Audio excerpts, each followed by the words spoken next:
출애굽기 3장 16절에서 22절까지 말씀입니다. 출애굽기 3장 16절에서 22절까지 말씀을 봉독하겠습니다. 너는 가서 이스라엘의 장로들을 모으고 그들에게 이르기를 여호와 너희 조상의 하나님 곧 아브라함과 이삭과 야곱의 하나님이 내게 나타나 이르시되 내가 너희를 돌보아 너희가 애굽에서 당한 일을 확실히 보았노라. 내가 말하였거니와 내가 너희를 애굽의 고난 중에서 인도하여 내어 젖과 꿀이 흐르는 땅 곧 가나안 족속, 헷 족속, 아모리 족속, 브리스 족속, 히위 족속, 여부스 족속의 땅으로 올라가게 하리라 하셨다 하면 그들이 네 말을 들으리니 너는 그들의 장로들과 함께 애굽 왕에게 이르기를 히브리 사람의 하나님 여호와께서 우리에게 임하셨은즉 우리가 우리 하나님 여호와께 제사를 드리려 하오니 사흘길쯤 광야로 가도록 허락하소서 하라. 내가 아노니 강한 손으로 치기 전에는 애굽 왕이 너희가 가도록 허락하지 아니하다가 내가 내 손을 들어 애굽 중에 여러 가지 이적으로 그 나라를 친 후에야 그가 너희를 보내리라. 내가 애굽 사람으로 이 백성에게 은혜를 입히게 할지라. 너희가 나갈 때에 빈손으로 가지 아니하리니 여인들은 모두 그 이웃 사람과 및 자기 집에 거류하는 여인에게 은폐물과 금폐물과 의복을 구하여 너희의 자녀를 꾸미라. 너희는 애굽 사람들의 물품을 취하리라. 하나님의 말씀입니다. 하나님께 감사합니다. 우리가 말씀을 통해서 살피듯이 하나님께서는 모세를 불러서 사명을 주어 자신이 뜻하신 계획을 이루어 가십니다. 우리가 앞서 살펴본 바대로 하나님께서 어떤 사명을 모세에게 명하시고 그 일과 관련하여 하나님이 행하실 일을 어떻게 나타내 보이시는가. 이것을 오늘 본문을 통해서 아는 것은 커다란 구원 사역에 있어서 하나님이 하신 일을 바라보고 또 그 일을 맡기실 때 맡긴 그 일을 받는 자들은 각각 어떻게 그 일을 받으며 동시에 하나님을 생각하는가. 우리들에게 바로 적용점을 바로 줍니다. 살아계신 하나님께서 지금도 살아계신 하나님께서 앞으로도 영원토록 살아계신 생명의 주님 하나님께서 그의 뜻하신 일을 하기 위하여 종들을 불러 모으십니다. 그리고 모세에게 명하듯 말씀하시죠. 3장 9절에 보면 이제 가라 그랬습니다. 이스라엘 자손의 부르짖음이 내게 달하고 애굽 사람이 그들을 괴롭히는 학던 내가 보았으니 이제 가라. 하나님께서 이제 명령을 주실 때는 그 명령을 주신 바와 관련한 하나님 편에서 이유가 있으십니다. 오늘은 이제 이유를 3장 9절에 밝히시기를 이스라엘 자손 곧 내 자손이 부르짖음이 하늘에 닿았다. 내게 이르렀다. 그리고 내가 다 보았다. 그것이 모세를 부른 사명의 이유입니다. 교회를 세우시고 복음을 전하실 때 하나님께서 우리에게 맡기시는 어떤 일들은 주님께서 그 일을 맡기신 한 가지 이유, 자기 백성을 찾으시는, 그래서 잃어버린 양 한 따라도 한 드라크마에 불과한 것 같아도 하나님이 잃어버린 자신의 양떼를 찾는 목자의 심정으로 택하신 백성은 반드시 찾아냅니다. 그자 한 사람을 위해서 하나님은 수없는 종들을 보내기도 하십니다.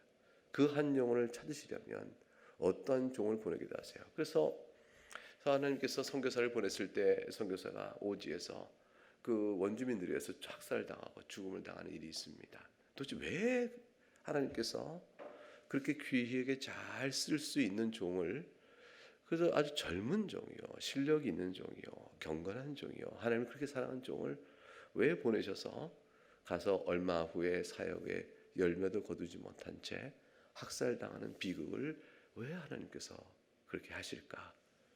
이유는 하나님은 다른 사람을 통해서 했으면 더 좋았을 것이다 이렇게 말한다면 다른 사람 생명 귀하지 않은 것도 없고 늙은이를 보내야 된다 이런 것도 말이 되지 않는 것이죠. 그런데 우리는 하나님께서 그 사람 개인에게 그렇게 보내어 죽음을 당하도록 사명을 맡기실 때 하나님의 섭리는 우리가 그 지혜에 대해서 다 판단할 수 없지만 적어도 동기 하나는 압니다. 그 뭐냐면 그렇게 종들을 보내어 그들이 죽임을 당한 일이 있다 할지라도 그 중에 복음을 들어 구할 자기 백성이 있어서 그러신 거예요.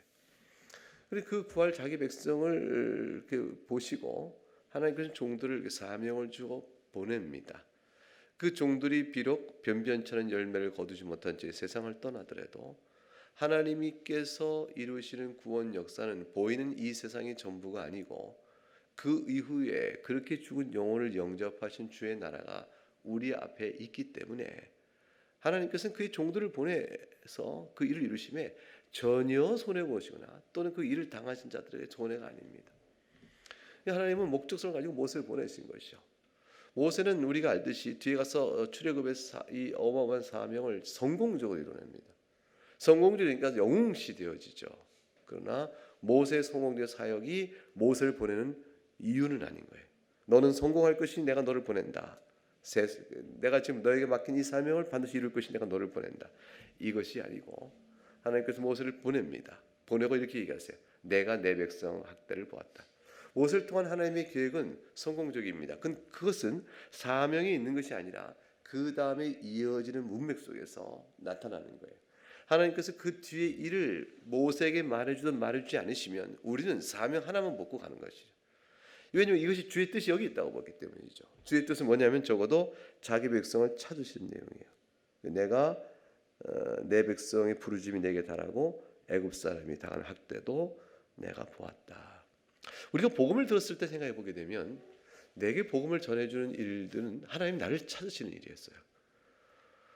그래서 복음을 내게 전해준 그분 얼굴도 기억 안 나고 어장부터 형체만 있지만 그분을 보내신 거죠. 그분의 손에 이끌려서 가자 교회. 그래서 저는 까닭모르고 따라간 거죠.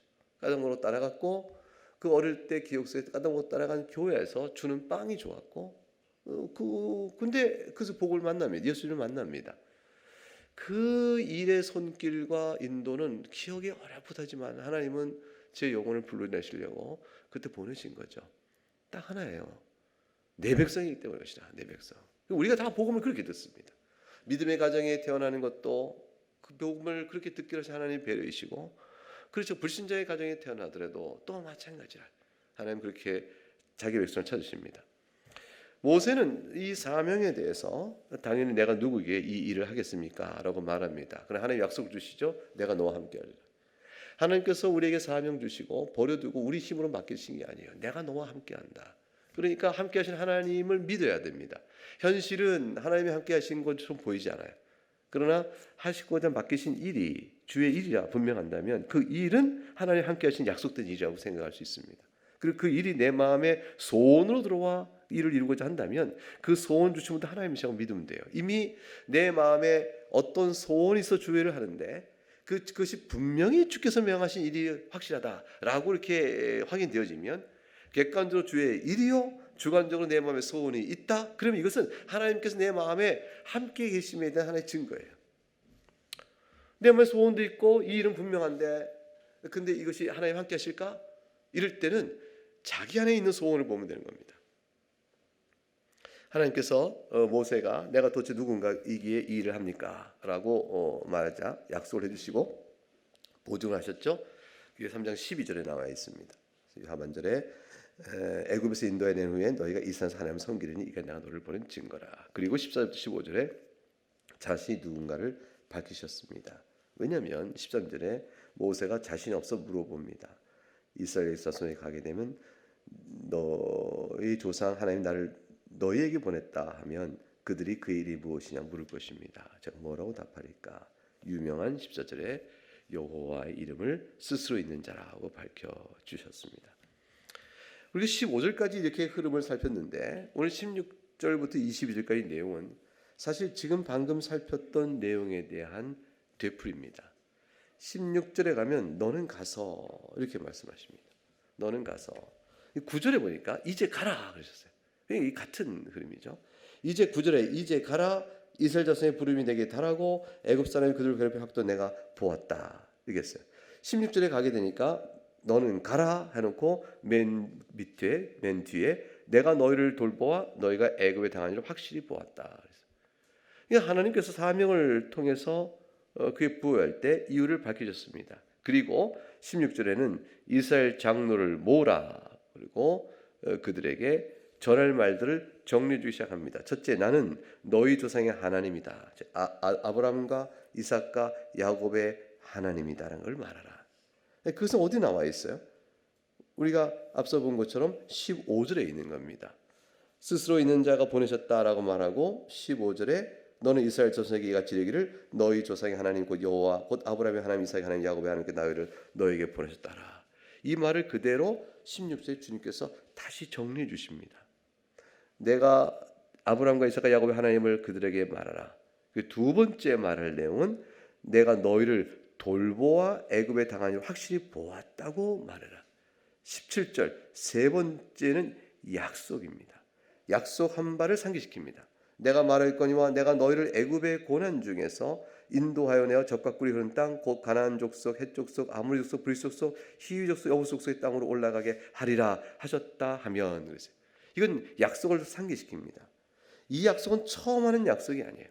사실 이렇게 아브라함의 하나님이요 이삭의 야곱의 하나님이요 동시에 내가 너희를 애굽의 고난 중에서 인도하여 낼 것이라 이 두 가지 자신의 정체성과 약속을 확인하신 것은 이미 400년 전 아브라함에게 내가 나타났던 바로 그 하나님이라는 사실을 기억하고 상기시켜서 모세를 통해 일하시는 하나님의 신실하심을 나타내 보이는 겁니다. 왜냐하면 창세기 15장을 가게 되면 열어볼까요? 창세기 15장에 이렇게 주의 말씀이 아브라함에게 임하였기 때문입니다. 창세기 15장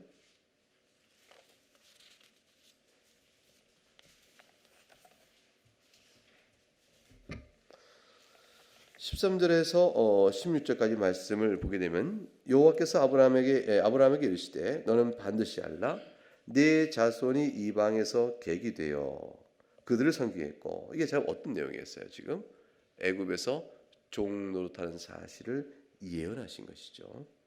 그리고 400년 동안 네 자손을 괴롭히니 이제 400년이 흘렀습니다. 그들이 섬긴 나를 내가 징벌할지며 애굽을 치시겠다는 것이죠. 그리고 네 자손이 큰 재물을 이기고 나오리라. 나올 때 빈수 나오지 않을 것이라고 말씀하셨습니다. 이 내용이 아브라함에게 약속한 내용이에요. 400년 전에 아브라함이 하나님의 말씀을 듣고 무엇을 근거로 이걸 이루어질 걸 믿을까요?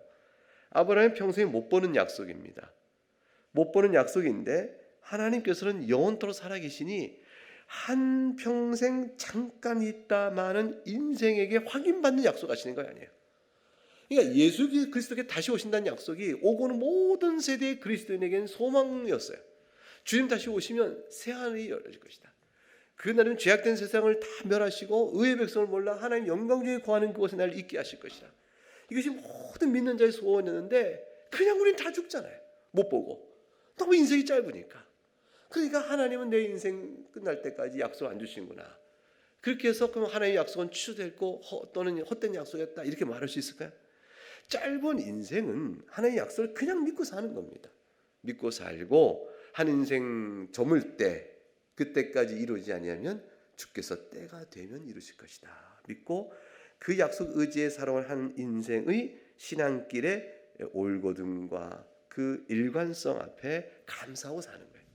그리고 나서 마지막 눈을 감으면 주께서 이루실 약속에 따라 자손에게 신앙을 부탁하는 거죠. 주께서 다시 오신다. 교회를 보호하고 교회 안에 굳건히 있어라. 복음을 전하라. 그 자식이 또 죽고 또 손자에게 얘기합니다. 주께서 다시 오신다. 주께서 다시 오신다. 다시 오신다. 다시 온다. 2000년 동안 약속되는 계속 기대해요. 다시 오신다. 다시 오신다. 근데 그 기대를 갖고 대대손손 약속을 물려주며 신앙을 이어져 온 겁니다. 자, 2000년 지났어요. 얼마나 하나님께 약속을 안 지키시고 덧없는 약속 주신 거 아닐까요? 의심할 만한 때가 안 됐을까? 인생은 2000년도 이 세상은 아무것도 아니에요. 하나님 정한 시간 되면 오십니다. 우리는 대대손손 한 인생의 때를 살며 이 약속을 바라고 물려주고 옵니다. 아브라함에게 약속을 주셨어요. 언제 이런 일이 있을까? 자기 때는 이런 일이 있을 만큼 이방에 객도 된 적이 없고 400년 동안 괴롭힘을 당한다는 것도 모르고 그 나를 징벌한 뒤에 나오게 되고 나올 때 빈손 갖고 나오지 않는다는 이 말을 도대체 네 가지 내용을 아브라함이 듣긴 들었지만 이게 언제 이루어지는 것인가? 전혀 모르고 자기는 평안히 세상을 떠납니다. 그런데 15절 너는 장수하다 평안히 조상에 돌아가 장사될 것이요. 16절 15장 16절 네 자손 4대 만에 이 땅으로 돌아오리니 이는 아모리 족속의 죄악이 아직 가득 차지 아니함이라 했습니다. 결국 가나안 땅에 돌아올 때 아모리 족속의 죄악이 아직 관영하지 않았기 때문에 400년 미루어 하나님께서 애굽에선 이들을 크게 번성케 하시고 그리고 이들을 완전히 능멸할 죄악이 관영할 때를 기다리시는 섭리를 베푸십니다. 지금 오늘 본문의 출애굽기 3장 17절에는 바로 이 사실을 언급하고 있는 것이죠. 그래서 16절 17절을 이어서 분명히 말씀하신 것은 가나안 땅, 가나안족, 셋족속, 아모리 족속, 브리스족, 히위 족속, 여부 족속 땅을 올라가게 할 것이라고 말씀하신 이 내용은 바로 우리 조상 아브라함이 했던 약속을 그대로 다시 되풀이하시는 거예요. 이제 말하자면 아브라함에게 내가 약속한 바가 성취될 때가 왔다. 그를 지금 고난 속에 있는 이스라엘 백성에 전하라는 것이죠. 이것은 이스라엘 백성이 말씀을 들을 때 굉장히 용기 있는 말씀, 힘이 나는 말씀이에요. 왜냐하면 이건 하나님께서 말씀 안 해주시면 알 수 없는 내용을 모세가 전하고 있는 거예요. 모세가 얼마만큼 기억하고 있는지 모르지만 하나님의 약속을 다 상기시키고 있는 거죠. 그러니까 이스라엘 백성이 구전을 통해서 아브라함의 약속을 들어온 바가 있었는데 모세가 나타나서 아브라함의 하나님이 내게 이렇게 말했다고 그 말을 그대로 옮길 때 이 두 개를 합치면 하나님이 일하신다는 사실이 눈에 확 들어오게 되는 거죠. 믿음이 오게 되어지는 겁니다. 우리 하나님께서는 이렇게 오신다.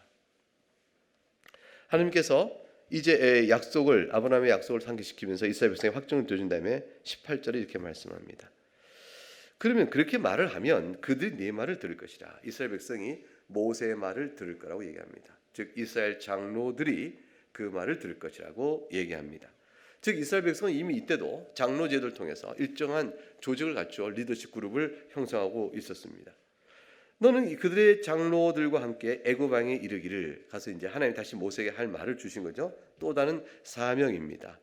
이 사명을 주는데 사명을 주시면서 이르기를 히브리 사람의 하나님 여호와께서 우리에게 임하셨은즉 우리가 우리 하나님 여호와께 제사를 드려 하오니 사흘길쯤 광야를 가도록 허락하소서라고 말하라고 말합니다. 하나님의 요청은 아주 단순합니다. 이제 우리를 광야길로 보내주소서. 사흘길을 간 다음에 우리가 거기서 우리 믿는 여호와 하나님께 제사 드린 후에 돌아올 것이요 라니 우리를 허락해달라고 말합니다. 왜 사흘길인가? 여러 가지 해석들이 있죠. 근데 적어도 사흘길이면 애굽인의 우상 숭배하는 저들이 여호와를 섬기는 히브리 백성의 종교 의식으로 인하여 터부시 되거나 거리끼거나 그런 일이 없을 만한 충분한 공간을 띄웠다라는 의미가 있어요. 그래서 어떤 이들은 또한 이 공간의 거리는 추적해와도 도망갈 수 있을 만한 시간적 거리다 이렇게 얘기도 합니다. 이게 시간적으로도 추적을 피할 수 있는 거리다라고도 얘기하는데 지금 이때는 사흘길이라는 것이 굳이 애굽을 떠나 사흘길을 떼어야 안전한 그 시간적 거리를 의식하시고 하나님이 말씀하셨다. 이렇게 보는 것은 이거 확실치 않죠. 근데 이제 어느 주석에 보면 이런 말이 나와요. 이게 뭐냐면 그 당시 노예가 주인에게 내가 지금 제사를 좀 드리고 오겠습니다. 주인이 믿는 신과 제가 믿는 신이 달라서 따로 제사 드리고 오겠습니다라고 말할 때 노예가 그렇게 부탁하게 되면 사흘길 정도 떨어져서 아예 저 신의 분위기가 여기에 부정타지 않게 이게 신과 신과의 영역권에 대한 거리를 띄우면서 제사를 드리게 되는 관습도 있었기 때문에 그런 것이다라고 해석도 합니다. 어쨌건 사흘쯤 광야로 가도록 허락하소서라고 말합니다. 근데 이것을 허락하소서라고 말해요. 하나님께서 모세를 통해서 내가 너를 보내는 네가 권능을 가지고 이대 백성을 다 쫙 모아서 애국과 싸워 이겨 저들을 물리치고 가라. 내가 너를 돕겠다. 가나안 땅 정복하듯이 정복 사역을 명하지 않으세요. 하나님께서는 애굽에서는 그냥 계속 허락을 구합니다. 바로에게 허락을 구하고 그들이 거부하면 다시 또 허락을 구합니다. 그래서 19절에 보니까 하나님은 이미 알고 계세요. 하나님은 모든 걸 다 아시니까 애굽 왕이 너희가 가도록 허락하지 않을 것이다. 이걸 뻔히 알면서도 허락을 구하라고 말합니다. 하나님의 겸비함이죠. 하나님이 낮아지시면서 그 일을 하게 하면서 인간적 관계 안에서 저들에게 허락을 구하도록 합니다. 이 허락을 구하는 이 태도는 애굽이 나중에 10가지 재앙으로 심판받아야 될 죄악됨을 드러내신 일이에요. 사실 험히 따르시거나 하나님께서 권리를 취하지 아니하시고 낮아주셔서 선대하심은 악인에게는 죄를 드러내는 거예요. 하나님의 오래 참으심을 멸시하는 일이 되는 것이죠. 그러니까 하나님 오래 참으심 앞에 의인은 순종에 나오고 돌이켜 나오지만 악인은 오래 참으심 앞에 멸시로 나오게 되어집니다. 19절 보면 애굽 왕의 불순종을 말합니다. 하나님께서는 이미 예언적으로 말씀하시고 가라 사명을 주시고 사명을 준 일에 대한 결과가 어찌 될 것인지 미리 알고 계십니다. 이렇게 말할 수 있는 사람이 없죠. 말할 수 있는 자가 아무도 없습니다. 하나님만이 내가 아노니, 그래서 내가 아노니 하나님의 전지성을 얘기합니다. 강한 손으로 치기 전에 하나님의 전능성을 얘기합니다. 하나님께서는 강한 손으로 얼마든지 쳐서 애굽 왕이 가도록 하게 할 수 있다.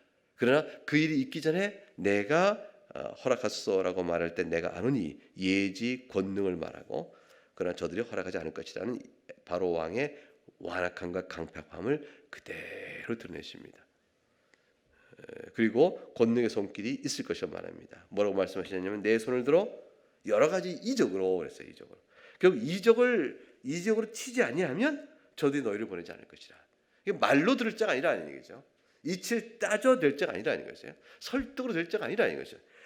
바로의 왕의 심령의 강팍함과 죄악에 물든 말은 심령은 하나님이 이적으로 치지 않는 한, 이적으로 바꿔주지 않는 한 절대로 말을 알아듣지 않습니다.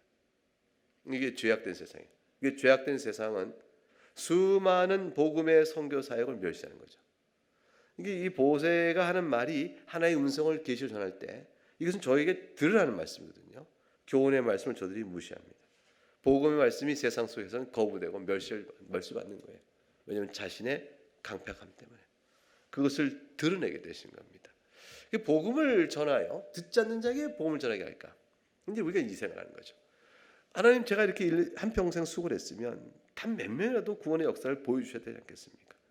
평생의 주신 사명을 갖고 함께 하신다는 말씀 믿고 여기까지 이렇게 왔는데 얻어진 결과는 저에게 세상적으로 정말 한 줌도 안 되는 아무것도 없습니다. 어떻게 저에게 이렇게 사역을 하게 하십니까? 저들은 도대체 무엇입니까?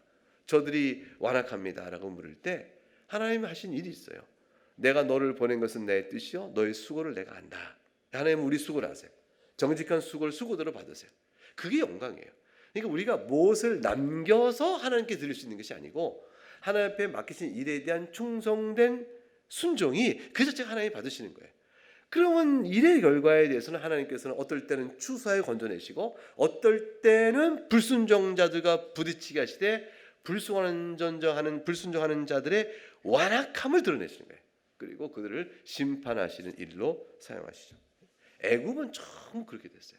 애굽은 하나님의 10가지 재앙의 이적의 손길을 보고 비로소 내보내면서도 하나님을 믿지 아니하고 돌이키지 않고 도리어 짬이 생기자 다시 힘을 모아서 이스라엘에서 치로 군사를 모으라 달려오는 그들의 모습을 볼 수가 있습니다. 결국 복음을 듣고 택한 영혼은 돌아올 것이지만 아닌 자들은 강한 멸시와 대적을 할 것이요 주춤 물러서더라도 힘을 모아 다시 대적합니다. 이것이 이제 세상의 악의 세력이죠. 주님은 그걸 알고 계세요. 우리에게 위로가 되는 건 뭐냐면 내가 안다. 그래서 내가 안다. 그 권능의 손길을 내가 치면 저들이 너희를 보낼 것이라. 하나님의 역사의 주권자이심을 드러내신 겁니다. 그리고 21절에 놀라운 말씀이 있어요. 내가 애굽 사람으로 이 백성에게 은혜를 입히게 할지라. 너희가 나갈 때 빈손 나가지 아니라. 이것은 빈손 나가지 않을 것이라는 것은 이미 하나님께서 아브라함에게 주신 약속에 나와 있죠. 창세기 15장 16절에 네 자손은 4대 만에 이 땅으로 돌아올 것인데 14절 네 자손이 큰 재물을 가지고 나올 것이라. 큰 재물을 이끌고 나오리라. 과연 그렇게 될까? 어떻게 그렇게 될 수 있을까? 노예 종사하던 저들이 무슨 큰 재물을 가지고 나올 수 있을까? 근데 하나님께서 완악한 심령을 이적으로 치시며 친이적의 공포와 두려움이 너무 커서 그들이 손해라고 생각지 않고 이스라엘 보냅니다. 이스라엘 내보낸 게 유익이라고 생각하고 내보내죠. 그럴 때 어서 가라 어서 가라 어서 가라 하면서 22절에 그들이 갖고 있는 모든 은폐물 금폐물 의복을 구하여 너희 자녀를 꾸미라 그랬어요. 그것이 다 이스라엘 백성에게 빈손하지 않도록 하는 일들을 하게 하십니다. 하나님께서 역사를 주권적으로 섭리하는 분이 아니면 있을 수 없는 일에 대한 이야기를 예언적으로 모세의 입에 넣어주신 거예요. 이게 15절부터 또 모세에게 이르되부터 시작해서 22절까지 계속 이어집니다. 4장에 가서 모세가 대답하여 이르되 그렇습니다. 결국 하나님께서 모세에게 사명을 주어 보내면서 확신을 심어주는 겁니다.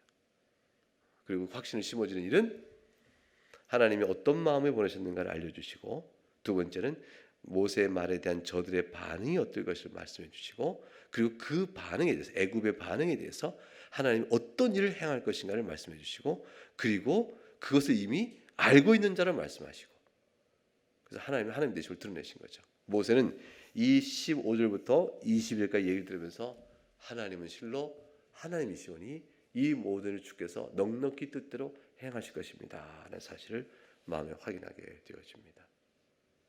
우리 하나님께서 주실 은혜가 그것입니다. 그 말씀으로 모세는 순종해 나갔고, 그래야 결국 그대로 되어져서 알 수 있습니다. 자, 우리에게 있는 이제 하나님도 똑같은 하나님이시죠. 하나님께서 성경에 나온 교훈대로 우리를 교훈하실 때 그 교훈을 듣고 순종하는 우리 모두를 향해서는 하나님 주권적 뜻대로 이루어 가십니다. 두려워할 것이 아니요 한평생 내 길과 함께 임하시고 교훈으로 주를 섬기며 살도록 하신 그 신실한 백성을 의의 나라로 이끌어 가신다는 것은 확실한 약속인 겁니다. 이 약속을 굳게 믿으시고 여러분의 삶에 놓여진 형편과 처지에서 큰 위로를 받으시고 주를 찬양하며 나갈 수 있기를 바랍니다. 악의 세력이 아무리 강해도 결국은 하나님의 이적의 손길 앞에 무너질 것이니 세상을 새롭게 하는 날이 되면 모든 악한 세력은 불못이 저희들의 자리가 될 것입니다. 네, 함께 우리 찬송하겠습니다.